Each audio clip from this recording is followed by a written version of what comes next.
আগের ভিডিওতে আমি বলেছিলাম যে আজ স্নানটা একটু লেটে করব, তার কারণ ঘরটা আজকে পরিষ্কার করব। হ্যালো বন্ধুগণ, চলো আজকে আমি কি করি সেটা দেখাই। তো আমি ফার্স্টে খাটটা একটু মুছে নেবো। খাটগুলো প্রচুর নোংরা হয়েছে জানো তো, অনেকদিন মোছামুছি করা হয়নি, তো তাই জন্য।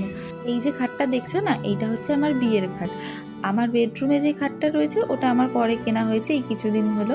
এইটা আমার বিয়ের খাট। তো খাটটা আমি পরিষ্কার করে নিয়েছি, আর পর আস্তে আস্তে এই ড্রেসিং টেবিলটা একটু পরিষ্কার করবো। আর আলমারিটা খুব নোংরা হয়েছে জানো তো, সব সময় তো মোছা হয়নি, ওই জন্য একটু ধুলো পড়ে গেছে। আর এই ডিপ কালারের এই ড্রেসিং টেবিল বলো বা কিছু খাট বলো, প্রচুর ধুলো বোঝা যায়। আর এত ধুলো হয়ে রয়েছে যেন সাদা হয়ে রয়েছে।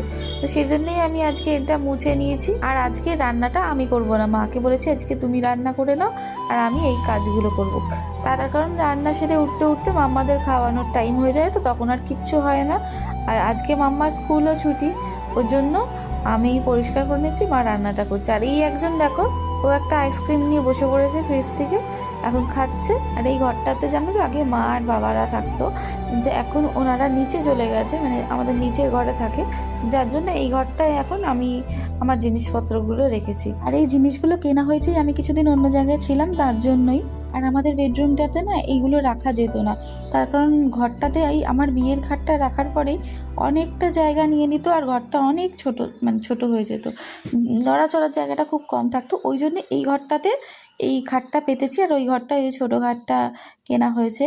আর ওই ঘরে ওই যেহেতু দেয়ালের দিকটায় আমার ইন্টেরিয়র করা না, ওই জন্য জায়গাটা অনেক শর্ট হয়ে গেছে। এই আলমারিটা আর ড্রেসিং টেবিলটা তো পরে কেনা হয়েছে, কিন্তু আমি খুব পছন্দ করে কিনেছি। এই দুটো জিনিসই আমার খুব পছন্দের।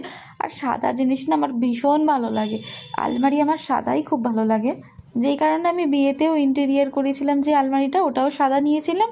আর এই আলমারিটাও আমি সাদাই নিয়েছি। আমার সাদা ছাড়া আলমারি যেন চোখেই লাগে না, একটু নোংরা হয় ঠিকই, কিন্তু তবুও দেখতে বেশি ভালো লাগে। আর ঘরটা যখন গোছানো পুরো কমপ্লিট হয়ে যায় তখন কি ভালো লাগে তাই না বলো মনটা? আমার তো খুব ভালো লাগে। দেখো কি সুন্দর লাগছে, সব ঠিকঠাক মতন গোছানো হয়ে গেছে। তো টাটা, আজকের মতন